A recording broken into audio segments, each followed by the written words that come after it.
Shalom saudara yang dikasihi Tuhan Yesus Kristus. Selamat berjumpa dalam kasih, sukacita, dan berkat Tuhan. Tuhan adalah sumber sukacita kita. Dalam Nehemia 8 ayat 11 bagian B dikatakan, "Jangan kamu bersusah hati, sebab sukacita karena Tuhan, itulah perlindunganmu." Terjemahan lain dari ayat ini berkata, "Jangan kamu bersusah hati, sebab sukacita karena Tuhan, itulah kekuatanmu." Sungguh ini suatu kebenaran yang seringkali tersembunyi bagi kita. Kita tidak menyadari bahwa kita sebenarnya bisa mendapat kekuatan dalam sukacita karena Tuhan. Saat kita lemah tidak berdaya, saat kita tidak punya lagi harapan, saat keadaan yang sulit menerpa, membuat kita semakin merasa lemah dan putus asa, kita bisa tetap kuat karena sukacita di dalam Tuhan. Perlu kita sadari akan hal ini, saudara, dan praktekkan dalam hidup kita. Berapa banyak dari kita yang sukacitanya terlalu bergantung pada perkara-perkara yang terjadi dalam hidup kita. Tidak mempunyai pekerjaan membuat kita tidak bersukacita. Kondisi finansial yang sulit membuat kita khawatir. Berbagai persoalan membuat kita kehilangan kegembiraan, dan itu membuat kita merasa lemah. Mental kita terganggu, jiwa kita gelisah. Jangan biarkan kondisi-kondisi dalam hidup kita membuat kita kehilangan sukacita. Kita dapat tetap bersukacita karena Tuhan, bukan karena berbagai peristiwa yang terjadi, tapi sekali lagi karena Tuhan. Kalau kita bersukacita karena Tuhan, maka itu berarti sukacita kita tidak bergantung pada apapun yang ada di dunia ini. Dan ketika kita bersukacita karena Tuhan, kita menjadi kuat. Jangan bersusah hati, kata firman Tuhan, sebab sukacita karena Tuhan, itulah kekuatan kita.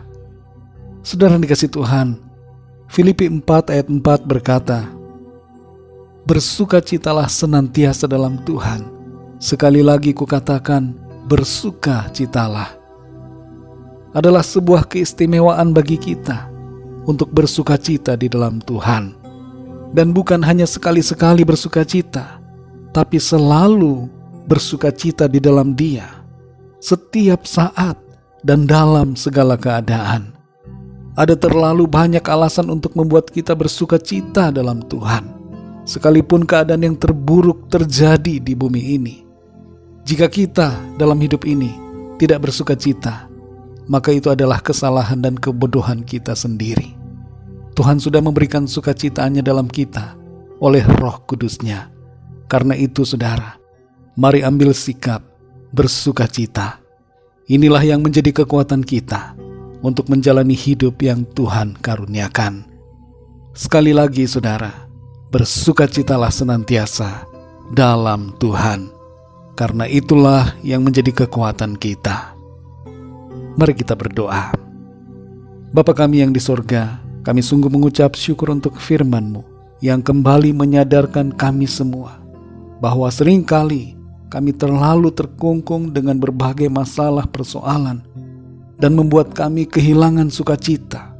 Padahal Tuhan sudah memberikan kami sukacita, dan sukacita itulah yang memberikan kami kekuatan. Tolong kami Tuhan supaya kami menyadari akan kebenaran ini dan sungguh-sungguh hidup dalam sukacita. Bukan sukacita karena dunia, tapi sukacita karena Tuhan. Sungguh benar ya Tuhan, ada terlalu banyak alasan di dalam Engkau yang seharusnya membuat kami bersukacita. Engkau menyelamatkan kami, Engkau menebus kami. Tidak ada alasan untuk kami tidak bersukacita, karena Engkau melimpahi kami dengan kebaikan demi kebaikan. Berkat-Mu selalu tercurah bagi kami. Ajar kami untuk selalu memandang pada-Mu Tuhan, bukan pada persoalan, bukan pada dunia ini, tapi selalu mata kami tertuju kepadamu, sehingga hati kami selalu bersukacita dan meluap-luap dalam kegembiraan karena Tuhan. Terima kasih untuk firman-Mu. Terpujilah nama-Mu ya Tuhan. Dalam nama Tuhan Yesus Kristus, kami sudah berdoa dan mengucap syukur. Haleluya. Amin. Puji Tuhan, saudara yang dikasihi Tuhan. Mari jalani hidup dengan sukacita karena Tuhan. Karena itulah yang menjadikan kita kuat menjalani hidup ini. Tuhan Yesus memberkati saudara semua. Haleluya!